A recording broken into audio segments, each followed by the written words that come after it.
if you follow my page, you know how much of a Scream fan I am and how much I love horror in general. I'm honestly stoked that we're getting another Scream film. I think Chris Landon's going to absolutely crush it. And I think there's a couple places that we could go with these characters. So before we get into my theories and where I think this is going to go, we got to talk about this real quick, because Christopher Landon, before he was announced as director today, he was rumored to be given the job. And while he was rumored and things were kind of circulating, he ended up following the core four from Scream 5 and 6.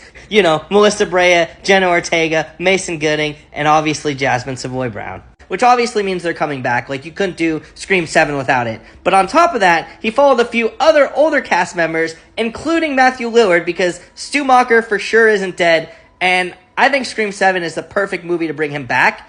And on top of all of that, he followed Mike Flanagan. And to get this guy as the writer for Scream 7 would be fucking incredible. So I think this goes one of two ways. So we all know what happened at the end of Scream 6.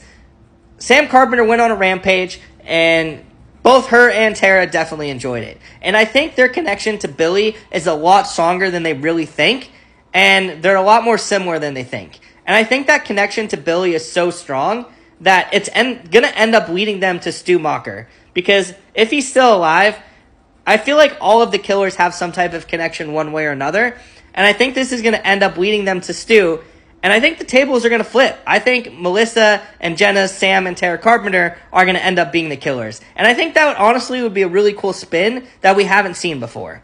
And number two, we have Sidney Prescott coming back because she sees Sam Carpenter is going deeper and deeper into the craziness. She ends up finding out that Stu Macher's still alive. He's locked away. She goes to see him to see what she can do to reverse this madness, because maybe Stu is a changed man. Some things happen, and Stu ends up escaping and going on a rampage. I think this leads to the realization from Sam that she's still going down this darkness. Obviously, she wore the Ghostface costume, but I think that the real reason she's still seeing Billy is not only because it's her father and, you know, they have the blood, but I think having Stu still alive is what's keeping Billy alive. And the only real way to get out of this darkness is to go after Stu himself, and we're going to get a Sam versus Stu battle, or we're going to have the core four plus Sidney to come finish the fucking job, and that's the movie that I want. I do think that my theory number one might be a little far-fetched, because I think it would negate a lot of the growth that both Sam and Tara went through, but it would be freaking awesome to see the tables turn and giving us a Ghostface unlike any that we've really had before. At the end of the day, though, I do think having Stu back is an integral part to the story. Not only does it mean, obviously, you can bring Sidney back for this last hurrah, but it ends her story. It concludes it in a nice way, because it's the last Ghostface that's really tied to her.